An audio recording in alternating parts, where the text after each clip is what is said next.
اس وقت ملک میں 20 دن کا پیٹرول اور تقریباً 30 دن کا ڈیزل موجود ہے۔ کچھ لوگ ذخیرہ اندوزی کی وجہ سے پیٹرول نہیں دے رہے، جو عوام کے حق پر ڈاکہ ہے۔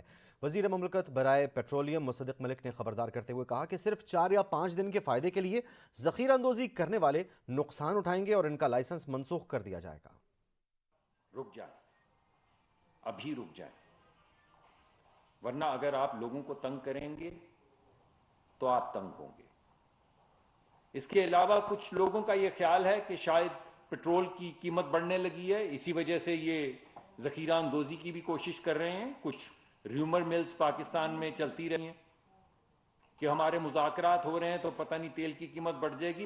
ہمارے اس وقت کوئی پلان نہیں ہے تیل کی قیمت بڑھنے کا۔ تیل کی قیمت اپنے مقررہ وقت پہ بین الاقوامی منڈی میں جو تیل کی قیمت ہے اس کی مطابقت سے جو ہمیشہ اعلان ہوتا ہے بالکل اسی طرح ہوگا۔